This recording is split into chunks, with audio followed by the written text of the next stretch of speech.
Villirène, Villierin, mes amis, bonjour. Aujourd'hui, nous sommes rue Joséphine Baker.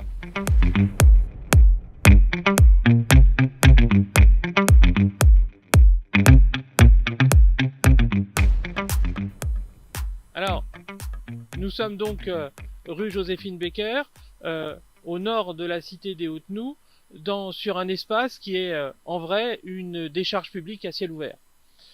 Samuel, tu as vu cet espace depuis maintenant plusieurs mois. Tu es repassé à plusieurs reprises pour vérifier que rien n'avait bougé. Est-ce que tu peux nous en dire quelques mots? Alors, ce que je peux dire, c'est que les brigades écolos ont répertorié à peu près 180 sites en Île-de-France de décharges sauvages d'ampleur diverses et variées, mais qui ont toujours commencé comme ça. Un terrain qui est accessible, voire mis à disposition, puisqu'on peut y accéder comme on veut. Et quand il y a quelques personnes mal intentionnées qui commencent à y mettre des déchets, finalement ça désinhibe d'autres personnes et on se finit par avoir après une décharge très très conséquente. Voilà, donc là on a vu qu'il y avait des décharges de pneus, des décharges de ferraille.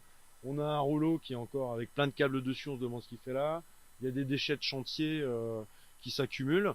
Bon, ça commence comme ça et ça finit toujours de la même manière avec un entrepôt sauvage qui est hyper pollué et qui peut éventuellement dégrader la nappe phréatique avec des infiltrations de tous ces déchets qui peuvent s'infiltrer. Ce qui est aussi problématique, c'est le cadre de vie des habitantes et des habitants qui sont en face en fait, hein, qui ont vue sur décharge. Voilà, au lieu d'avoir vue sur la mer, ils ont une vue sur une décharge.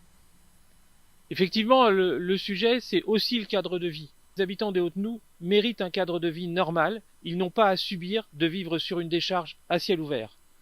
Peut-on imaginer que d'autres quartiers vivraient dans la même situation? Certainement non. Il est de la responsabilité de la municipalité de nettoyer très rapidement cet espace et de le rendre aux Villirènes et aux Villierins. Merci, à bientôt.